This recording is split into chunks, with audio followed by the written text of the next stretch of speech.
এই দাঁড়া, কোথায় যাচ্ছি? আমরা তো পরীক্ষা দিতে যাচ্ছি। আগে এমএলএ ছেলে যাবে, তারপর তোরা যাবি। সাইডে লাগা। Welcome sir. আসুন আসুন, ভিতরে আসুন।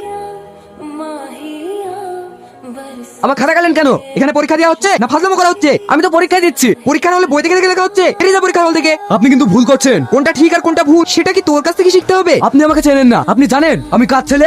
সেটা জানার আমার কোনো প্রয়োজন নেই। আমি শুধু এইটুকুই জানি যে তুই ছাত্র আর আমি শিক্ষক। তুই বেয়াদবি করেছিস, শাস্তি তোকে পেতেই হবে। কি এখানে শাস্তি দেয় সেটা এক্ষুনি দেখাচ্ছি। হ্যালো ড্যাড, এখানকার একটা শিক্ষক আমার খাতা কেড়ে নিয়েছে। তুই পরীক্ষার হলে মোবাইল নিয়ে এসেছিস? শুধু মোবাইল নয় স্যার। মাস্টারমশাই, আমার ছেলে খাতা কেটেছেন কেন? আপনার ছেলেকে জিজ্ঞেস করুন। এই বাবু, কি করেছিস রে? একটু বই দেখে লিখছিলাম। তাতে কি হয়েছে? সামান্য বই দেখেই তো লিখেছে। আপনি বাবা হয়ে ছেলেকে নরকের কীট তৈরি করছেন। আপনি জানেন আমি আপনার কি করতে পারি? আপনি আমার কিছুই করতে পারবেন না। যদি পারেন তো আমাকে ট্রান্সফার করতে পারবেন। তাই বলে আমি মানুষ তৈরি করার কারিগর হয়ে পশু হতে দেবো না। দিন খাতাটা দিন তো।